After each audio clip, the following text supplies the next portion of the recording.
Kang lumihis. No, Your Honor. In my opinion, his credibility is zero. Your Honor, yung pong desisyon ng civil service na sinasabi nyo ay walang kaugnayan sa pinag-uusapan natin dito. Ang pinag-uusapan po natin dito ay yung investigation po na ginawa ko noong 2012. Bakit ka lumilihis ako mga tatanong? Huwag kang lumihis. No, Your Honor.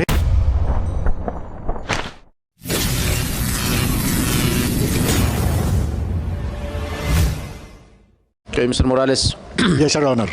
nakita ko sa isang interview mo na sinabi mo na ako raw ay hindi marunong mag-imbestiga. Am I correct? Yes, Your Honor. Yun po opinion ko bilang investigador dahil inaasahan ko po inimbita po ako rito as resource person. Alright. At mistula ako na ituring tama na akusado. I will have to respect your opinion, but my track record in investigating here in all public hearings will attest to it. Okay? Now, the second question. Sinabi mo sa isang interview na sayang ang binabayad ng taong bayan sa akin. Yun po yung opinion ko, Your Honor. Dahil doon sa nakikita kong takbo ng... Bakit sayang ang bayad? Your Honor. Kahit ako, ginagawa ko, tinutupad ko ang aking sinumpaan tungkulin bilang inyong senador at kine-question mo ba ang 15 milyong Pilipino na bumoto sa akin? Dahil sinabi mo, sayang ang binabayad nila sa akin. Your Honor, yun po yung opinion ko. Gawa ng ako po ay isang investigador. Ang investigador po, nag-extract po na information. Nag-elicit po na information upang makuha mismo yung, yung ninanais doon sa subject matter. Kagaya po ng ginagawa natin ngayon. Ako po ay nagsasalita lang bilang sa aking opinion at bilang doon sa aking karanasan bilang isang investigador. Kapag ako po ay kaharap ng isang iniimbestigahan, sinisikap ko po na makuha ko yung sustansya na kinakailangan patungkol po doon sa hinahangad kong resulta. Ako po, hindi po kailanman na namemersonal o kumakaladkad o naghuhusga sa pagkatao ng kahit na sino, lalo na yung mga naimbestigahan ko talagang mga kriminal. Yan ang opinion mo. Ito naman opinion ko. Okay. Meron akong kopya ng desisyon ng Civil Service Commission affirming the decision of PIDEA Director General Arturo Cacdac, finding you guilty of dishonesty, grave misconduct, and conduct prejudicial to the best interest of the service. The Civil Service Commission ruled that, and I quote, "It is undeniable, based on Morales' admission, that he concealed or distorted the truth about factual circumstance of the arrest of Chua and Miao. Morales' earlier statement that the arrest was a result of a lawful arrest and later, take note, retracted the same is telltale proof of dishonesty. His action, among others, of planting evidence is likewise an act of dishonesty because it is contrary to the fact that no illegal drugs were seized nor under the possession of the accused." Ang desisyon nito ng Civil Service Commission ay kinatigan ng Korte Suprema noong January 20, 2016. Doon po sa kaso na yun, ikaw mismo ang umamin na you have planted evidence. Paano ka namin ngayon paniniwalaan sa mga sinasabi mo? Hindi nakapagtataka, gawa-gawa mo din ang mga alleged leak documents. Ano po masasabi niyo, Mr. Morales? Your Honor, hindi ko po makita yung relevance ng sinasabi niyong desisyon ng Civil Service Commission. Ang pinag-uusapan po natin dito, Your Honor, Wait. I am testing your credibility, Mr. Morales. All right? You have string of cases filed against you, and one of these that I am mentioning right now is the decision of the Civil Service Commission, which was affirmed by the Supreme Court. All right? Your Honor, yung pong desisyon ng Civil Service na sinasabi nyo ay walang kaugnayan sa pinag-uusapan natin dito. Ang pinag-uusapan po natin dito ay yung investigation po na ginawa ko noong 2012. Bakit ka lumilihis ako mga tatanong? Huwag kang lumihis. No, Your Honor, hindi po ako lumilihis. Sapagkat ang pinag-uusapan po natin... Is it true that you planted evidence? Yes, Mr. I just would like to remind you that you address your questions and everything to this chairman para hindi kayo magkapersonalan. Yes, Please Sir, address through the chairman para hindi masyado init yung Don't usapan evade niyo. my question, Mr. Morales. Continue. Is it true that you planted evidence? But according to the Civil Service Commission decision, and it was affirmed by the Supreme Court that you planted evidence. No, Your Honor. At yung... You mean to say that you disagree? Of course, you will disagree to with the decision of the Civil Service and the affirmation of the Supreme Court. How can you disagree with the No, Your decision of the Honor, Supreme hindi Court? po yan yung istorya, Your Honor. At ito, Your Honor, yung sinasabi nyo to discredit my credibility, Your Honor. Ang pinag-uusapan dito, ang issue, Your Honor, is yung pagiging investigador ko. Hindi po ako akusado, Your Honor. Mr. Chairman. I am not discrediting your... Wag kayo I am testing your credibility. Huwag kayo magsabay magsalita. Dapat pakinggan mo kung magsalita, Senator Jinggoy. Saka ka I sumagot. am testing your credibility. Eh, pinapangunahan mo. Sinasabi mo, I am discrediting your credibility. Kung meron man. Your Honor, sa umpisa pa lang nung magmula nung dumating kayo dito sa hearing, Mr. Chairman, ito na yung naging experience ko, Your Honor, Mr. Chairman, dito sa Senate investigation.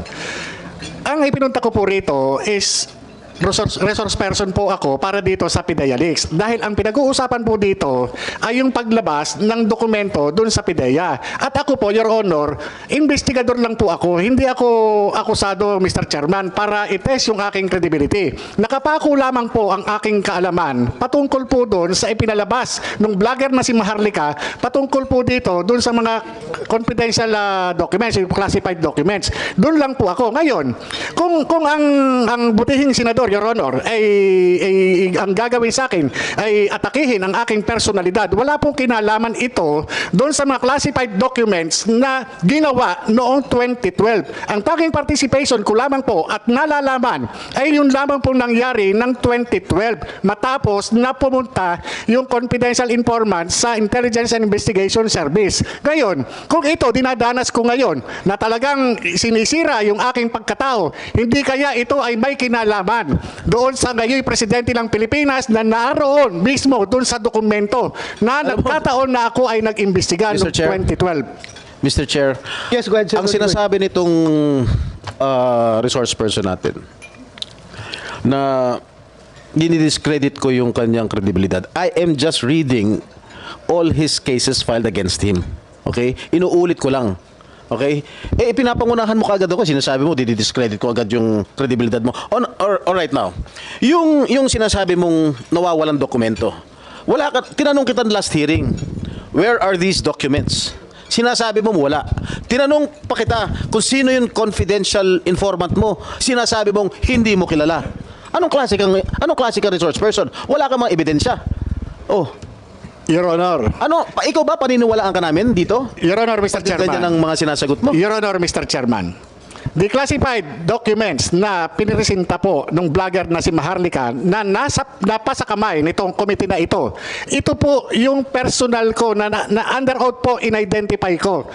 Itong mga dokumento na ipinakita noon ni Senator Bato de la Rosa, ito po yung nagtataglay ng aking pangalan at pirma. At doon din po sa dokumento na yon ay in-identify ng PIDEA na sasakyan ng PIDEA, na mga kawani ng PIDEA yung mga nandun at opisyal na sasakyan ng PIDEA yung naandun. Your Honor, yung mismong dokumento nagpapatunay. Yun po ay galing ng PIDEA. Kaya nga po nagulat ako nung lumabas po Okay. yun. Tinanong natin ang PIDEA. Kung galing sa PIDEA. Ano sagot na? Meron bang PIDEA rito? General Lasso. Yes, si Mr. Lasso. Tinanong I asked you during the last hearing if there is such an existing document. And what was your answer, Mr. Lasso? Your Honor, there are no such documents in PIDEA. Oh, sino nagsisinungal? Sino nagsisinungaling? Di ba ikaw? Your Honor, hindi po ako sinungaling. Eh ano ka? Nagsasabi Liar. lang po ako ng totoo. You are a congenital liar. Base po doon sa aking personal na kaalaman noong 2012 bilang isang investigador. Senator Jinggoy, if I may. Your Honor. I have already made my peace about that particular document. Sabi ko, naniniwala ako sa PIDEA na wala yan sa kanilang files dahil wala talaga yan doon. Niniwala ako. Pero ako ay naniniwala na yung papel na yan ay totoo. Based on my previous explanation. Andyan ng papel na yan. Ang tanong lang kung sino may hawak. Ako naniniwala ko. Based on everything that I have examined, nandyan yung papel na yan. Hindi lang alam kung sino may hawak ng papel na yan ngayon. Where is that alleged document? Where is Kasi ang nandito ngayon is photocopy? soft copy lang. Soft copy na. So that is not authentic, Mr. Chair. Ha? That is not authentic. Well, if we define authenticity as to the material, yung hard copy, then maybe masabi natin hindi authentic. Pero ano bang ibang word for that authentic na makapagsabi na yung isang soft copy ay totoo? Which ako mismo rule na talagang totoo yan as far as I'm concerned. Andyan yan, pero soft copy nga lang andyan. Existing document yan na hindi makita ngayon. Hindi yan gawa-gawa lang. Mr. Chair, can we administer the oath on retired General Santiago, please? Will the CONSEC administer the oath? Comsec.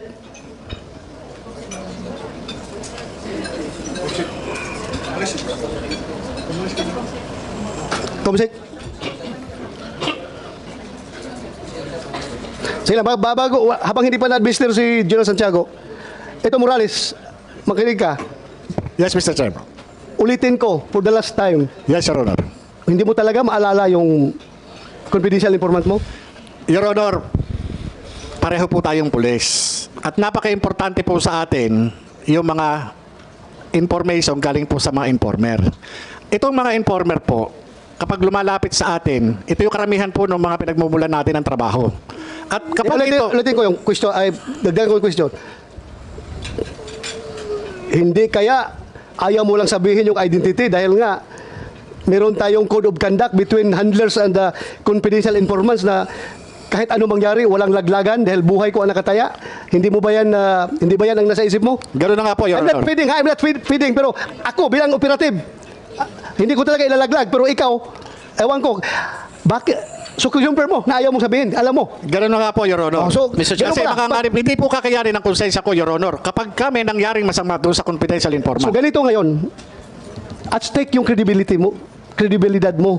Dahil you are not testifying before this committee. Bakit hindi mo pa sabihin yung pangalan ng informant na yan? Otherwise, dudurugin ka talaga sa tao na masisira yung kredibilidad mo dahil nga hindi mo masabi ang Your Honor. informant mo. Parang out of thin air. Lumabas yan dahil wala kang informant na matuturo. Your Honor. Mr. Chair, if I may first. Yes, Mr. Chair. go ahead, Senator Jinggoy. Maliwanag na maliwanag po, Mr. Chair, na itong ating resource person ay nagsisinungaling. Bakit? Unang tinanong ko sa kanya nung nakarang hearing kung sino yung confidential informant niya, ang sagot po niya sa akin o sa atin, hindi niya kilala. Ngayon po, nung tinanong nyo, siya, meron daw, pero baka masabit. Tama po ba ako? So, ibig sabihin, meron siyang confidential informant na ayaw niyang pangalanan. Ngunit nung nakarang hearing, sinabi niya sa atin lahat na hindi niya kilala. Eh, di talaga napakasinungaling nitong taong ito. Your Honor, Mr. Chairman, pwede sa Yeah. wala po akong sinabing hindi kilala. Hindi po matandaan. O, hindi mo Hindi po iba po yung hindi kilala kaysa doon sa hindi matandaan. Your Honor, ito po, mahigit isang dekada na po itong kaso na to, itong pagkakaimbestiga ko. At itong confidential informant na nagtiwala ng information na nagdala ng mga litrato na nagtataglay ng mga personalidad na gumagamit ng ipinagbabawal na gamot. Base sa kanyang revelation, ito po lahat ay na-reduce doon sa kanyang deposition. Kaya nga, okay na yan. Pabalik-balik na natin narinig yan. Pabalik-balik na. Ang atin lang is, sino yung informant? Ako, kung ako nasa shoes mo, if I were in your shoes, na ganito na ako ngayon, na naiipit ako, well, talagang sasabihin ko kung sino yung informant ko. Kung alam ko kung sino yung informant. Your Honor, kung natatandaan ko man, yung pangalan niya, hindi ko pa rin po talaga ipagkakaloob dahil po hindi kakayanin ng aking konsensya kapag may mangyari sa kanya. Your Honor, Well, I can give you the assurance that the Senate will protect him or her, kung sino man siya. Sige, huwag kang mag-alala. Sabihin mo, we will protect her. Hindi siya mapapano. Sabihin mo lang pangalan. Your Honor, classic example na nga po yung ginagawa sa akin. Ako'y investigador lamang doon sa kaso. Hindi po ako akusado. Ngayon po ako po'y nakakaranas ng talagang pangalo sa aking pagkatao. Yung pakayang confidential informant. Ako nga po mismo, nano lang ako dito eh. Investigador lang ako, Your Honor. Tumanggap lamang po ako ng information. Andyan na tayo, Morales, Agent Morales. Andyan na tayo sa sitwasyon na yan. Andito na lang tayo, lahat-lahat. Nangyari na yung mga dapat mangyari at hindi dapat mangyari. Pero your question is, your credibility is at stake here kung hindi mo maibigay yung pangalan ng informant. I am giving you a piece of advice. Sabihin mo na lang yung pangalan ng informant mo para hindi na masabi na gawa-gawa mo lang yan. Your Honor, hindi ko po hawak ang inyong pag-iisip. Ako po'y nandito dahil doon po doon sa paglabas ng dokumento na inilabas ng vlogger. Ako po ay sumulat sa PIDEA para magkaroon ng investigasyon upang patotohanan na wala akong kinalaman sa paglabas. At sabihin sa kanila na itong dokumento na ito ay ako yung nag-imbestiga. Tungkol po dito, ako po yung nag-imbestiga. Ngayon po, patungkol po dyan sa confidential informant na yan, ay patawarin niyo po ako. Kasi po, ito po yung hindi po kakayanin ng konsensya ko kapag may mangyari doon sa confidential informant na mahigit isang dekada na po na hindi ko siya nakita. Okay, ito may nakarating sa akin information galing from other former PDEA agents. Ayaw lang niyang humarap dito sa hearing. Sabi niya, alam daw niya yan dahil sila daw nakahuli nung informant na yan. Ako, just what I received, isi-share ko lang sa'yo. Ang pangalan ng confidential informant na yan na naglaglag dyan kay Marcel Soriano ay yung anak-anakan daw ni Marcel Soriano na ang pangalan ay Ian. Ngayon, yung Ian na yan, patay na. Patay na. So ang hirap nito mag-trace kung sino yung mga tao na binanggit. Dahil puro patay na yung mga nagbanggit. Yung Ian na yan ay dating trabahante doon sa... Again, alam ko, lumabas rin ito sa vlog ni Maharlika, pero direkta pumunta sa akin yung agent, yung former PDEA agent, nagsabi sa akin. Pero I'm not taking his statement hook, line, and sinker. Kaya sinare ko lang sa'yo na iyan daw yung hinahuli na naglaglag dyan sa activities sa kundo ni Marcel Soriano. That's fair information. Hindi ako naniniwala. Kaya sinare ko lang sa committee na ito para for you to evaluate. Mr. Chair, continue, Senator Jinggoy. unless he names unless he remembers the name of his confidential informant, in my opinion, his credibility is zero.